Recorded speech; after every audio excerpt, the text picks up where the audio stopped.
Algunos analistas nos dicen que en México estamos viviendo un gobierno de izquierda. Hay quien dice que es el primer gobierno de izquierda en la historia de nuestro país. Pero hay quienes niegan que el gobierno de Andrés Manuel López Obrador sea realmente de izquierda. Quizás habría que empezar por entender qué es la izquierda. Yo quiero preguntarle a alguien que sabe mucho de esto. Es Roger Bartra. Él es antropólogo, pensador. Es doctor por la Sorbona, pero se ha dedicado durante mucho tiempo a estudiar este tema y ha sido una de las grandes conciencias de la izquierda en nuestro país. Roger Bartra, siempre es un gusto conversar contigo y lo primero que te tengo que preguntar es ¿qué es esto de ser de izquierda? ¿Qué es la izquierda? Y más en estos tiempos. Creo que habría que hablar en plural sobre las izquierdas.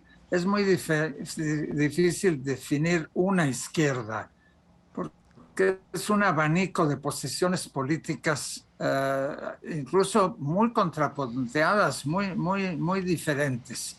Pero en términos generales, yo diría que la izquierda es una posición política que enfatice la importancia de luchar por la igualdad, por combatir, eliminar la pobreza, eh, por la democracia. El problema ahí es que hay definiciones de democracia que hace la izquierda que no son muy democráticas, diría yo, y desde luego por la libertad. Esos son valores muy generales, pero el problema es que estamos, como dije, ante una pluralidad de izquierdas. En realidad, pues hemos visto a lo largo del siglo XX, desde la izquierda estalinista, la izquierda maoísta, la izquierda castrista y desde luego la izquierda socialdemócrata, la izquierda liberal y la izquierda populista, para solo mencionar algunas. Cada una de ellas requiere una definición y una descripción y un análisis diferente.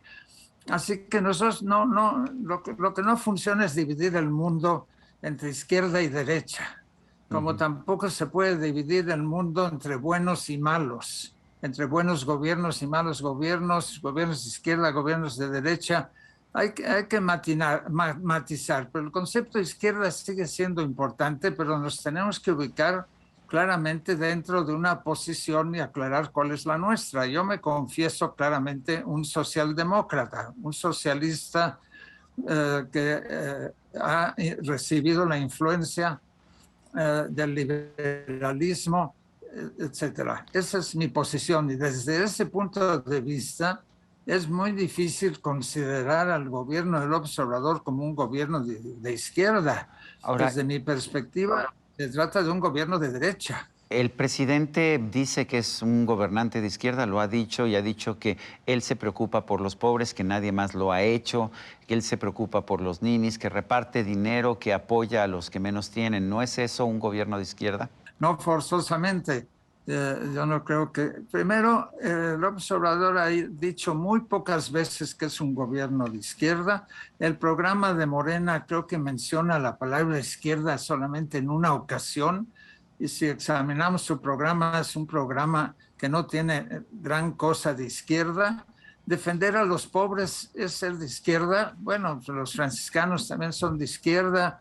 El PRI defendía a los pobres durante decenios y no obstante configuró una dictadura represiva en muchas ocasiones. La sola defensa de los pobres no indica una posición de izquierda. Una posición de izquierda implica un programa que va mucho más allá de tratar de eliminar en realidad la pobreza.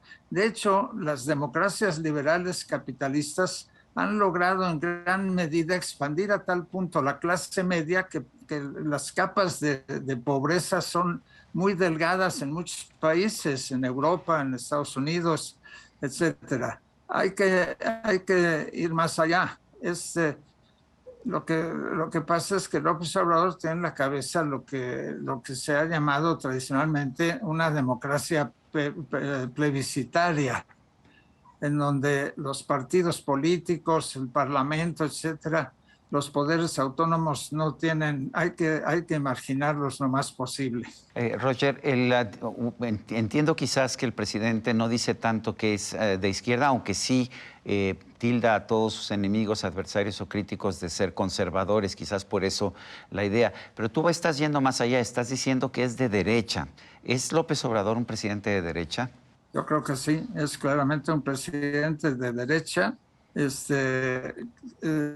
Lo es desde el punto de vista de su posición en cuanto a la economía.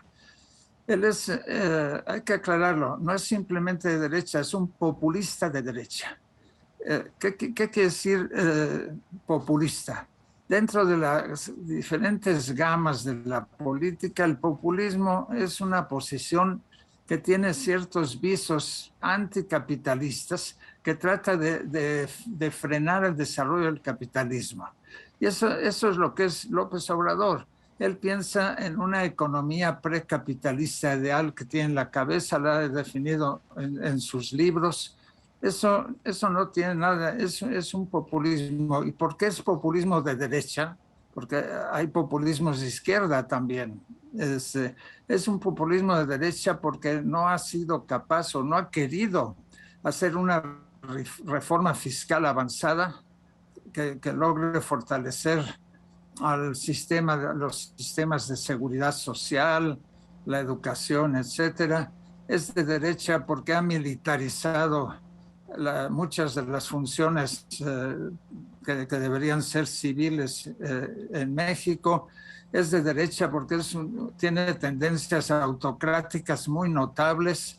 Es de derecha porque desprecia a los partidos políticos, incluyendo al suyo, desprecia al Parlamento, desprecia a los organismos autónomos.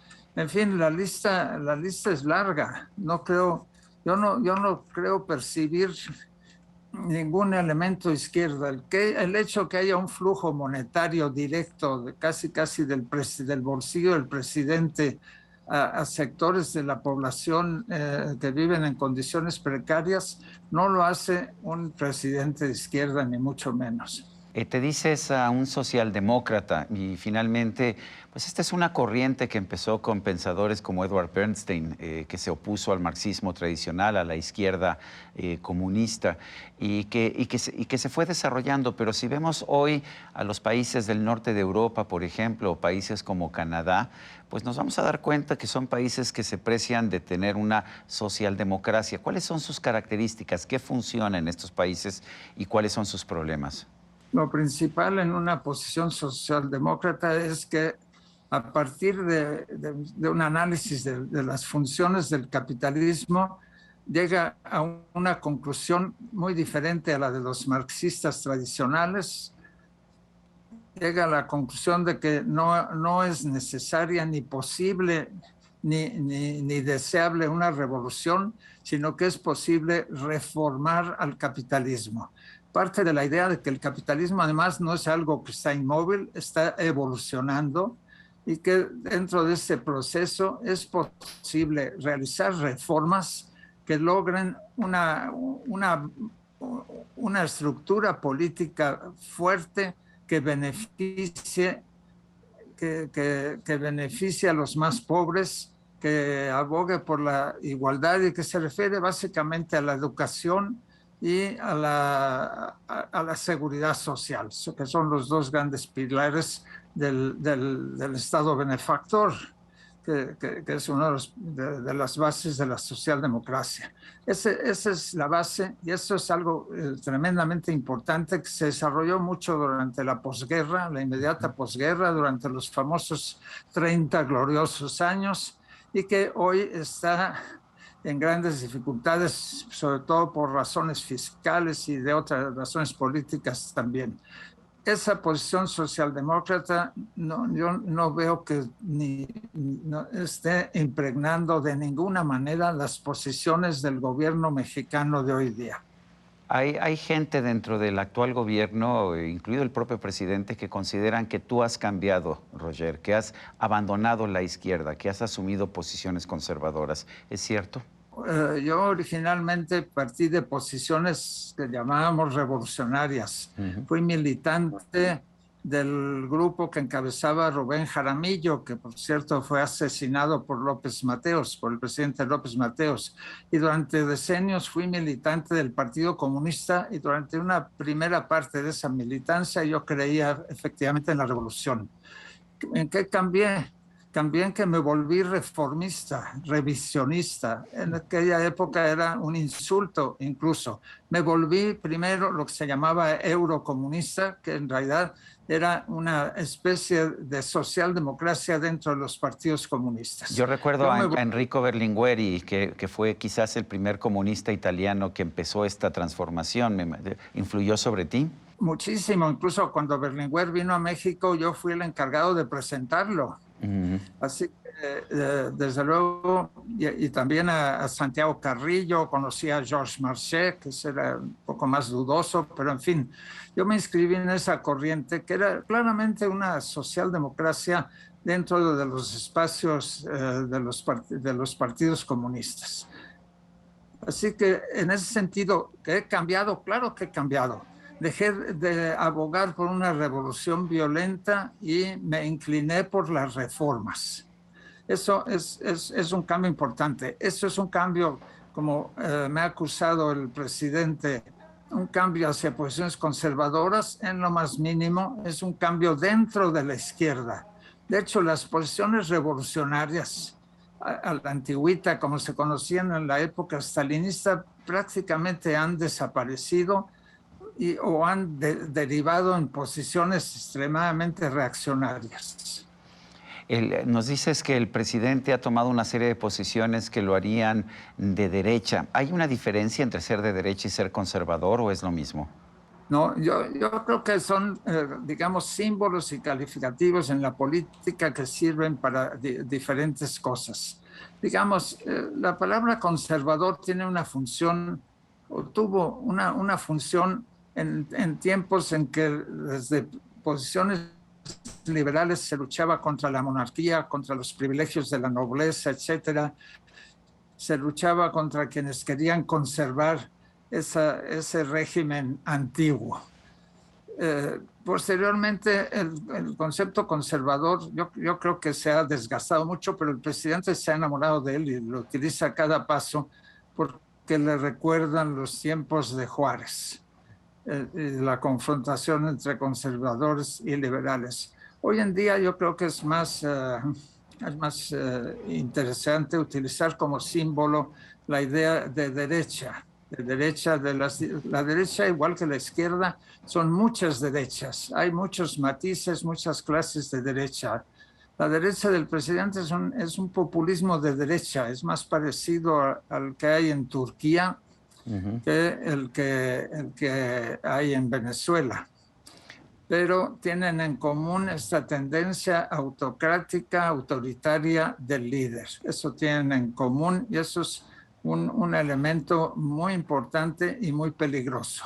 ¿Te sorprende que el presidente López Obrador se haya acercado tanto a Donald Trump cuando fue presidente de los Estados Unidos? No, a mí me parece, yo lo escribí en mi libro, yo publiqué hace un año un libro, Regreso a la jaula, en donde, entre otras cosas, entre muchas cosas, explicaba que a mí me parecía de lo más natural esa enorme cercanía entre el presidente Trump y el presidente López Obrador.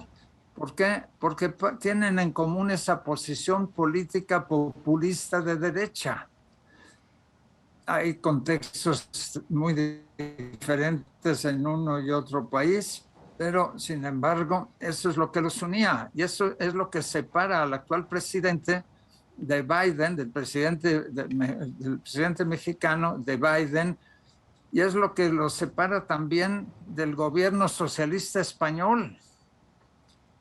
Y esos son elementos de política internacional que hacen ver que, además de que el presidente ha perdido la brújula, no entiende cómo es el mundo, gira más bien hacia la derecha también en los terrenos internacionales. ¿Qué opinas de los programas asistencialistas, de los programas que reparten dádivas a los más necesitados? Desde mi perspectiva socialdemócrata, lo que hay que construir son sistemas de seguridad sistemas de medicina pública, de educación pública sólidos, bien institucionalizados y bien arraigados.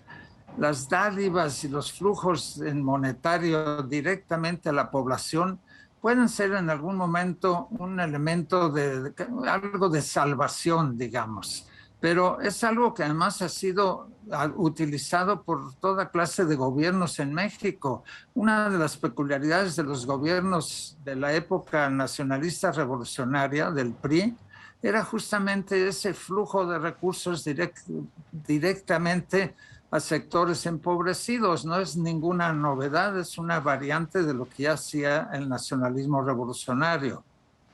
Bueno, pues... Así que ha descuidado la parte institucional sólida que debe caracterizar a un Estado que está dedicado al bienestar, es decir, las instituciones de educación pública, las instituciones de seguridad social y de medicina, las ha descuidado por unos flujos monetarios en directo que no sirven de gran cosa. Y el resultado, con la ayuda de la COVID, desde luego, es que hoy la clase media ha disminuido y tenemos, desgraciadamente, muchos más pobres. Roger Bartra, gracias por conversar con nosotros. Muchas gracias, Sergio. Ha sido un placer conversar contigo. Hasta la próxima. Hasta la próxima. Y a usted, amigo televidente, que hace posible este programa, se lo agradezco también. Esto es todo por hoy, pero no se le olvide. Nos vemos la próxima.